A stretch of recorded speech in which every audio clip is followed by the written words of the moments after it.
Well, hello, friends, and welcome to the From Busy to Rich podcast. We help financial advisors grow their businesses beyond the products they sell and the assets they manage, increase profitability, and reclaim their time by providing strategies and insights that will not only change your life, but practice. Super excited about today's episode. We have a lot in store for you, so I'll dive right into it. Wes, why don't you go ahead and introduce our special guest today and kind of where we're going? Yeah, Justin, thanks. I'm super excited to have Mark Gilbert on the podcast today. He is the CEO and co-founder of Zocks. And if you haven't heard about Zocks, you're in for a treat today because we certainly love the capabilities that Zocks has. It can save you time, energy, money, and make you money when used well and effectively. So, Mark, thanks for being a part of the podcast today.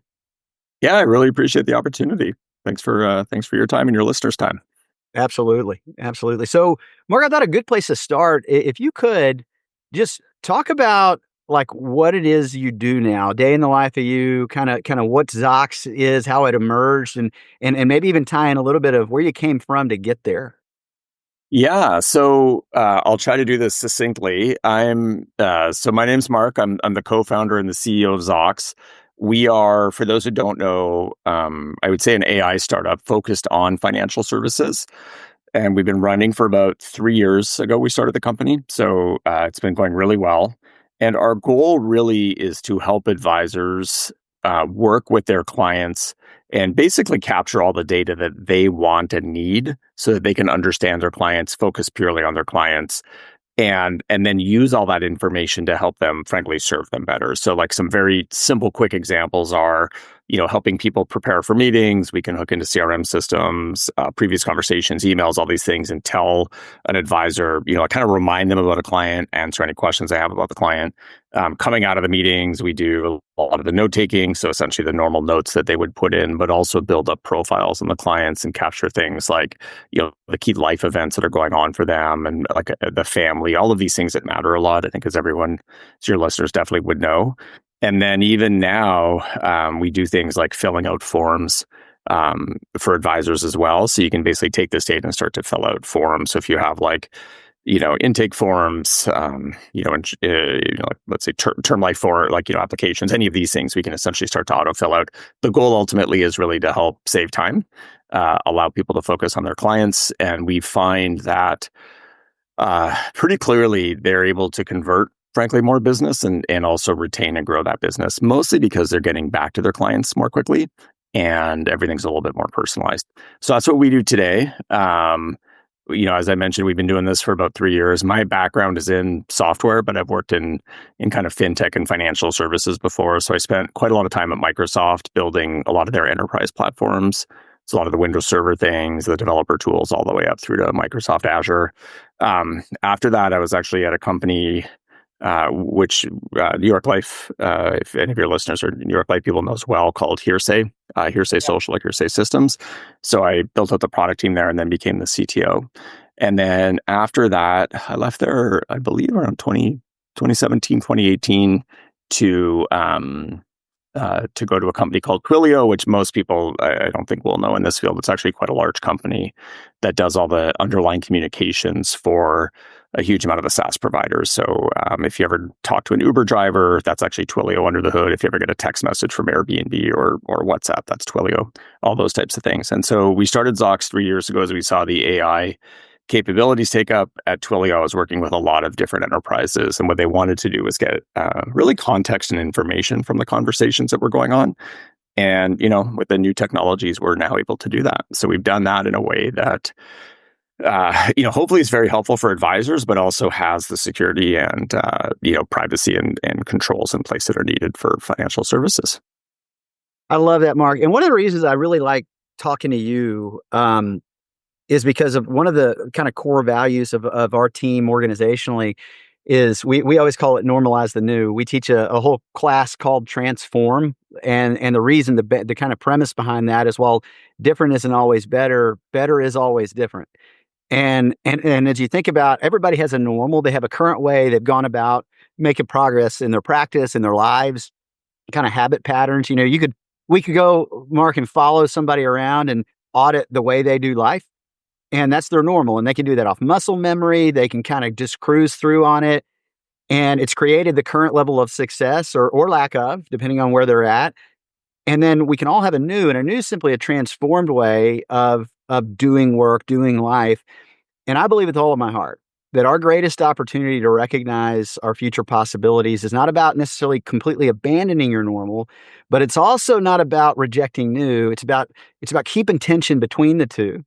And I also believe, and there's plenty of great big company examples, is that most organizations, and frankly, I believe most people, the gravitational pull is to defend their existing set of habits, the way that they've always done it. So I'd love you to just talk about your thinking around that, because you are like in the business of new and Yes. innovation. So speak to us a little bit about that.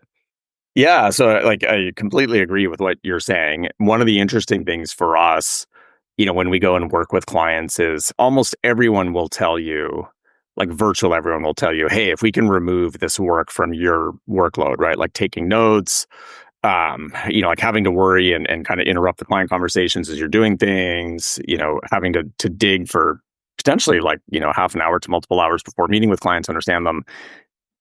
Pretty much everyone unanimously would be like, yes, I would love you to handle that for me, right? Like what I like to do is really to work with clients. I like to, like understand them, know them, and frankly, help them. And data retrieval and data entry isn't, really kind of viewed as critical for those.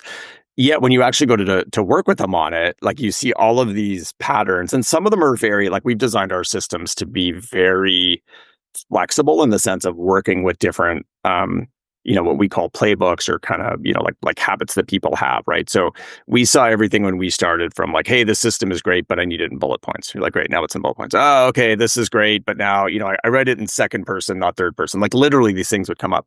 And you're like, oh, the data's same. Like, yeah, but I kind of like it. And you would see this. So we started doing a lot of things. I think we realized, especially just given how new AI is, like how, like, and I'll say new in the sense of both like potentially very transformative, but also disruptive and concerning, right? In a lot of ways, and both at the same time. And so we ended up building in a lot of things that actually just make people more comfortable with it. Like, we have this ability now where you can select anything we do and say, explain this to me, and it'll just tell you everything. Like, what exactly did the client say to make us think this is true, or what did the advisor say? And those things, when you add them up, have moved a lot. And I think even with those capabilities and these things to really adapt our systems and the AI systems to the way that people work today, I would say generally still you end up with like what I would call a champion, right? And that sometimes if it's a small team, like an individual or a small team, there's someone, who's like willing to kind of like, this looks great, like let me take a run at it. Sometimes if it's more of a work group team, like a smaller team, not always, but sometimes that's the younger person who's a little bit more tech forward. Sometimes there's just, there's different personalities, like the people around, like kind of the idea people. But it is the balance, exactly as you said, of like, if you have a successful business today, you don't want to throw that out, obviously, for a bunch of reasons, right? Like there's some things you're doing that are working really well. And the question is, what are those, and how do we start to, we always use the word like accelerate. Like we don't automate, replace people or anything else. We really just accelerate them. So like whatever you're doing, let's accelerate that. And if there are things that are holding you back, like, hey, you feel like you need to do this thing for 2 hours every time you meet with someone, or you need to do this for 2 hours every time you're doing a plan, like, those are the things we can help with to accelerate their businesses. But it's a challenge, right? And exactly as you said, I think we see some people who are like, especially if people maybe aren't at the point yet where their business is successful to the level they want, they're very into trying new things. But also you have the opposite, which is like once someone is working well and has kind of like what I will call a solid base layer of, like really good revenue, they're very almost protective of changing anything because they're like, I got to this, right? And I don't want to change it. And it's a balance for sure. It's so funny you mentioned that, because we talk about this all the time. What are the reasons that people tend to defend the normal and reject new? And I think there's a couple really big ones. I think one is just fear. Because it's like, hey, it's the first, like when we say different isn't always better, but better is always different. It's the first part of that statement that hurts people, is they're like, but sometimes it's not better. And what if I do it and life gets worse? Because as much as I want stuff to be better, if I do this and go backwards, I don't want it to get worse. And the reality is people are going to try stuff and it doesn't work. People are going to try stuff and it doesn't work yet. because you haven't iterated it enough. You haven't tried it on. You're not good at it. First time we all tried to ride a bike, we probably fell over. Exactly. But eventually, but when we stopped riding the bike, no, we just weren't good at that, at knowing how to use that tool yet. Yeah. So I think when it comes to these things, one, just kind of an ethic of new. I know there's always the bell curve of adoption. You got the innovators and the early adopters, and then the other side, you got the laggards who they won't change until they are absolutely forced to, and it is so painful that they have to. And then you got most people who are kind of in the middle. That just majority. Well, I remember my very first time using Zocks. And so I'd heard about it, and it was like on my list of my parking lot of ideas, if you will, that I'm like, that sounds cool. I'm going to try that on. And we were at a conference, and I remember the conference, you get varying degrees of like, this is a great session. And then you get some that are like, this is not, I wish I didn't even come to this one. Right. Yeah. So I said, hey, I'm going to go ahead and sign up for Zocks. I'm gonna do the trial and see what it's about. And I kind of put it on the computer and I'd linked it with my Zoom, and then the meeting ended, and then we went to another meeting. Justin was actually at this meeting with me, and so he stayed in the next session because I actually had a client meeting that we were trying to squeeze in, and it was via Zoom because we do most of ours via Zoom. And I went and signed into the meeting, and then Zocks asked to join, and I was like, oh, I forgot I did that. So I said, yeah, sure. It joined. I had another project manager in the meeting with me because we usually do that for two purposes. One purpose is to make sure that notes are getting captured as I'm trying to lead and guide the discussion and not break pattern. And also in some ways to like help them understand that you get more people on your team and not the buck doesn't just stop with, you have to call me. But so we go through the meeting and we end the meeting, and I kind of forgot about that Zocks was even in the meeting. Then I was waiting for his session to end, Justin's session. We were going to go to lunch, and I remember looking at my computer, and I had a notification from Zocks saying, "Hey, your meeting notes are ready." And so I clicked it and I looked at it, and I remember being so impressed with the. It was better than having any person in the meeting with me ever taking notes. And so I sent it to Cody. I sent it to Justin, and then Cody and I have a conversation about it. We're like, oh man, this is great. This is going to really be helpful. And because also you get newer paraplanners or project managers in meetings, they don't even know what they're listening for sometimes yet. And so they miss stuff. And so he's like, oh man, this is so good. Well, then Justin and I go to lunch, and I said, hey man, let me talk to you about this client. And I start telling him about it. And he starts saying, no, well, it's actually this. And he's repeating back. And I'm like, how do you know that? He goes, you sent me the notes. And he goes, it was like I was in the meeting after reading those notes. It was so detailed. So super impressed with that. Is that kind of generally the experience that you see out there in the world when people are trying this on? Yeah, like that's obviously the experience that we're going for, right? That's what we design and build for. But yes, like we've done a lot of work to make it very seamless. Like to your point, it kind of just started hanging out with you, and you didn't even really remember that you got it going right there.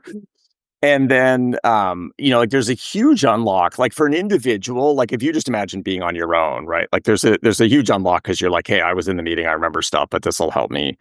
You don't have to worry about writing it down as much. I think the other thing that we've heard a lot is that, frankly, because it's software, we can listen for multiple things. Like you can almost imagine like a ton of different people taking notes, one focused purely on the family, one focused purely on their hobbies, one focused purely on, like different aspects, which, yeah. Like you hear those and get it. You're like, hey, I heard this note. Someone mentioned this little factoid about their brother or something. I should remember that, but you almost don't have any place to put it, right? And so with software, frankly, you can scale those things out. So that's a huge piece. And then the other thing you had, with Justin, which is in my view even more powerful, is like teams get unlocked, right? So like people are no longer waiting to kind of pin you down and be like, hey, Wes, like, what did you talk about? Like, what do we need to do or whatever else? Like they can actually get mobilized before, not like, frankly, having you as the bottleneck, which happens a lot in, like once you have someone become more and more successful, that person often becomes the bottleneck. And then especially with like associates, paraplanners, or anyone, because they can go in and actually get more detail if they want. They can go, paraplanner will often spend half an hour to an hour, like reading through all these things and putting plans together, like all of that and updating plans. you, if you were in the meeting, don't want to really be doing that for an hour because you're like, I just sat through the meeting for an hour. But like paraplanners, are happy to because they want it. They want the detail. And so being able to kind of enable everyone at the same time with the data that they want, both on the level of data and the facts, has been great. And it should feel exactly like what you felt, which is like, I didn't even notice it was there. And it just basically is getting the things that I really think are important for it. Yeah, and the more and more we develop, and like as we're doing these other things, we mentioned like forums, and we have like email replies and all these things. We see it really, more and more. And I've talked about this a little bit. Is almost like a sidecar that's kind of hanging out with you, that's just doing things, right? Or like, hey, do you want me to mail them and set up a meeting, right? Do you want like the follow up meeting? Do you want me to do this? Like, it's just it really starts to just kind of accelerate you and the team in a way that's really powerful. And like I've been through a few. I'm not early in career. I'll just say is probably the polite way of putting it. So I've been through a few tech transformations at this point. We think this one is huge and right? potentially the largest. 27? Yeah, exactly. Like late 20s at this point. But but one of the things for sure that you definitely see is like it just like the impact it has when people first start using it. And like, I'm not sure if you had this or not, but like, it's almost unbelievable when you look at some of these technologies and what they can do. You're like, oh, how did it figure that out? And how can it do these? And once you get into these, it's not just the things that you're seeing now, but having this richer data allows you to start to do things with clients in like 6 months or a year. Like you can, start to look across your whole book and be like, who's in this situation? Who's in this situation?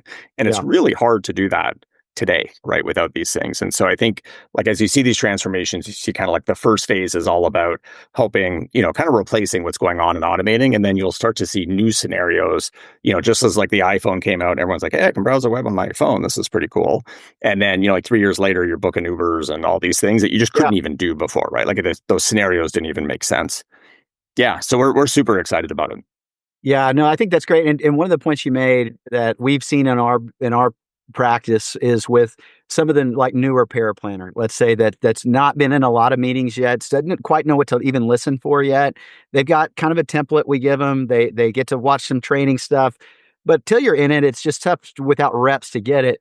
Well, what this has done, and if you were ever to look at the notes I take during a meeting, they're somewhat like hieroglyphic, and there's I can't even read my writing. Like I'm an engineer, and I don't want to stereotype, but it's like sometimes I'm like, so people are like, oh, what did you write here? And I'm like, it's a good question. Yeah, they're like, what does this mean? And if they got to me really close to the meeting, maybe I could tell them. And then sometimes if I've had 15 meetings in between then, and it's been a week or two, I'm like, I think it meant, and it's kind of like I don't really know.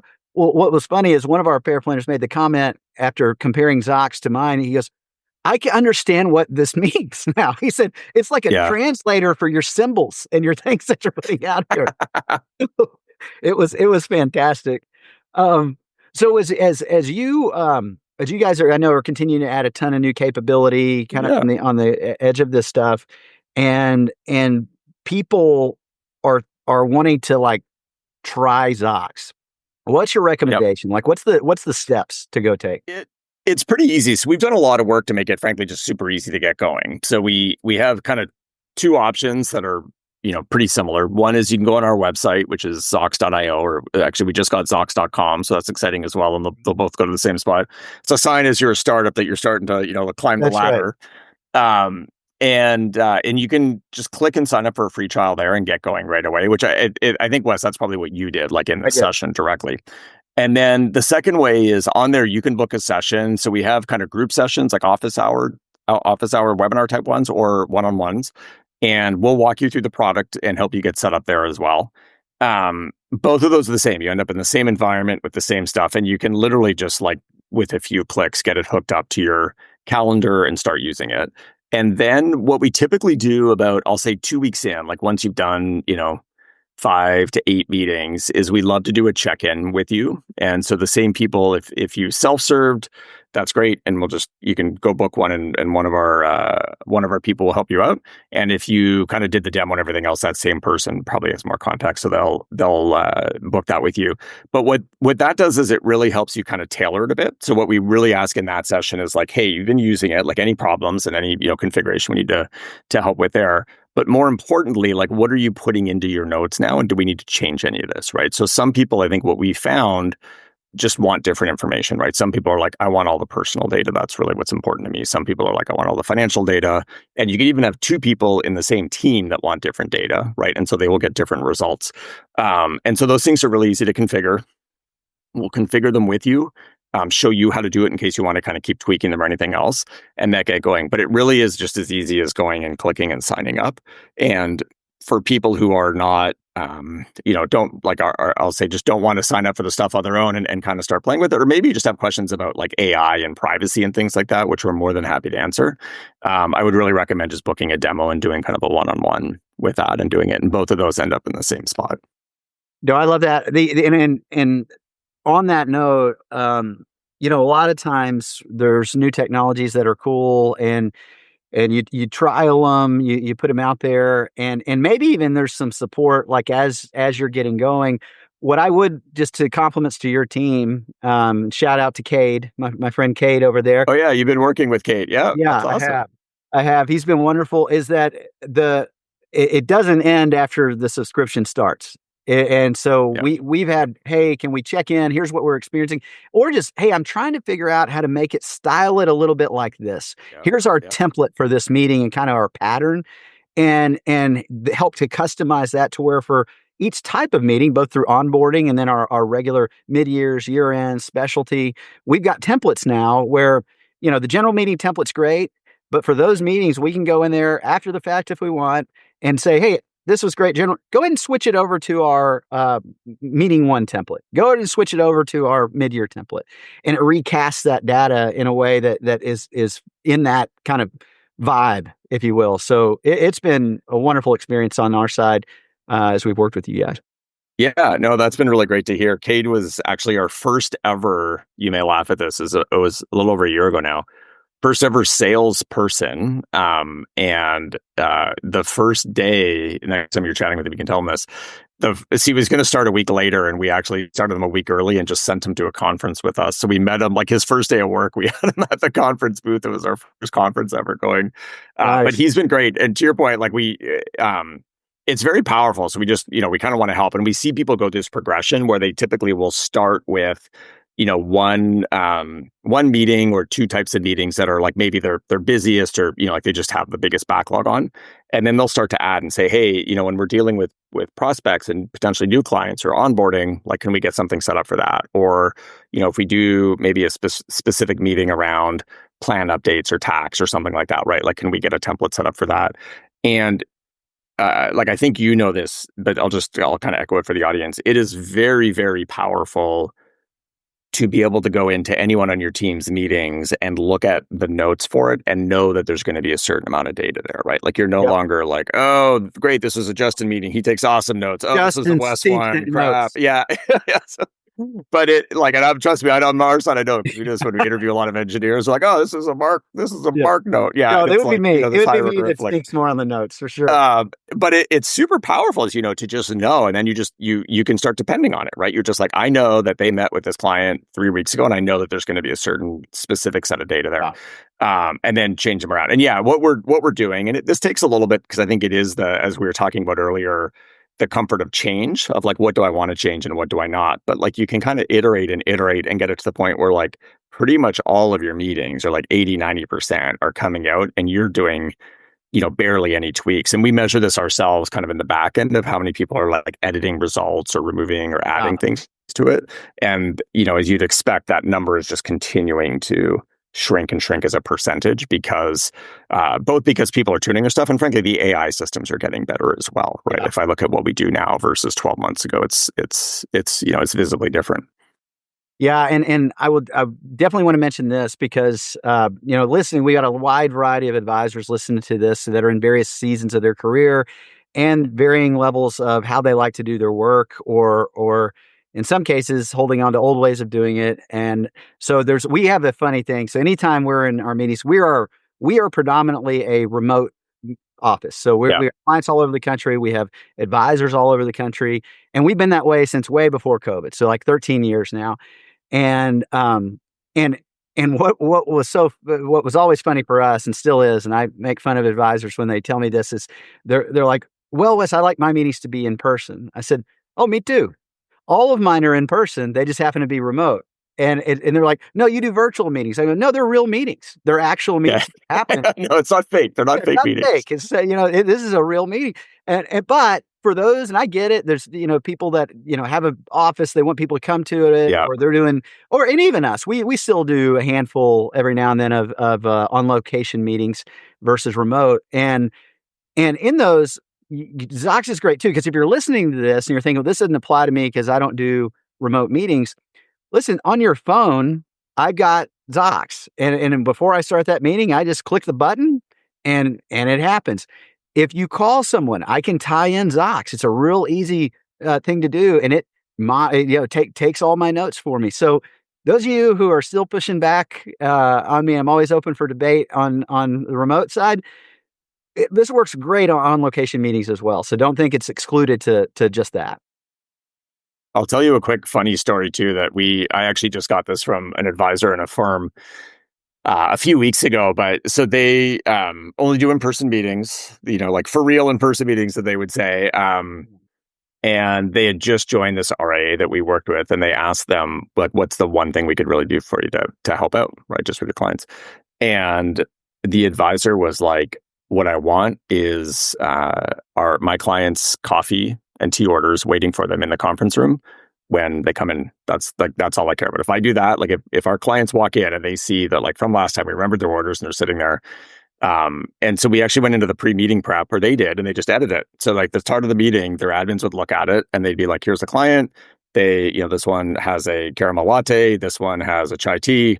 And they would go to Starbucks, get it, put it on the desk, and wait. And it just, so now, like in all of their upcoming meetings, they see this coffee and tea order. And it sounds like, I think a lot of people can understand the power of that if you're doing in-person meetings.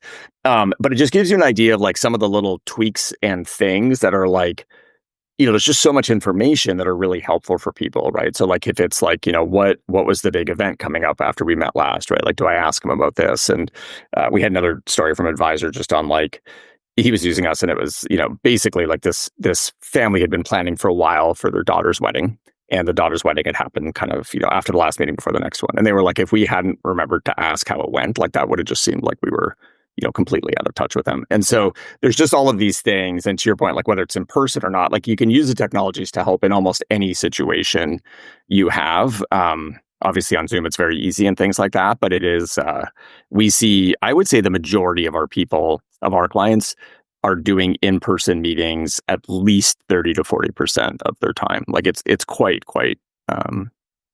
common, and still, very powerful that way. That's awesome.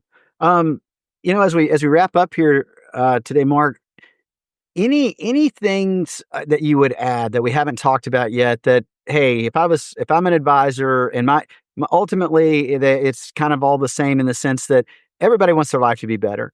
They want to do more of the stuff they love to do, less of the stuff they don't. Yeah. They want to, increase profitability and quality of life. What would you add to the conversation? I would just say, like you had touched this earlier, like for those who are doing well with their practice and just wanting to know if they can scale it more, I would try, whether you try Zocks out or kind of other AI systems based on whatever is kind of limited to your business right now. The area is moving extremely quickly. So I would try and get comfortable with it. With the amount of time that we see saved, like we see some people take that time and just frankly get their time back. So they're no longer working late or on weekends to get through their business. Right. We see other people marketing to new clients, just spending more time on marketing. We see some people, I would say, kind of marketing or spending maybe more time with their tier 2 or tier 3 clients. Like they start to do in person because those are great sources for them. And, our belief is just that it's like software in general, right? Like if you know how to use these things, people will start offering new services, connect more closely with their clients, and do things in ways that are just really hard, frankly, to do without AI in these systems. And so even if you're unsure, or you're like, hey, this isn't doing what I needed to do today, or I want this thing or that, I would just start, whether again, it's with us or anyone else, I would just start to get comfortable with it and understand, because I think it will help a lot from people who are building their business at the start, where, like, I think as everyone knows, that's one of the hardest times, right? Like you're just busy, trying to meet with anyone who will meet with you and do all these different things. And there's a lot of data coming in. all the way up to someone who's maybe late in career and even looking at selling their practice at some point, but actually wants to have more data and context on like their client base and everything else, which typically makes their their business more valuable. There is kind of something for everyone, and I would say just get going. It's probably one of the easiest technologies to start using, and there's not CRM systems, all these things, like those are hard to kind of start, and once you start using them, it's really hard to change. In this case, it's actually very simple to just overlay and start using them and seeing what works for you. And then, we'd love to work with any of your listeners and help tune and kind of make their lives and frankly their businesses more successful and allow them to spend time on what they want. But I would just recommend to start trying out anything and get going. Love it. Well, we're gonna link in the show notes here to how you guys can get started with Zocks, because we love it. Would recommend you try it on, because it's going to be such a productivity booster, as well as rechannel a lot of your energy or your team's energy from administration to ideation, which is where we really can take things to a whole nother level in all of our practices. So, Mark, thanks for being on today, and look forward to having you on again sometime. Yeah, we really appreciate it. Thanks for everyone's time, and have a great afternoon. We appreciate it.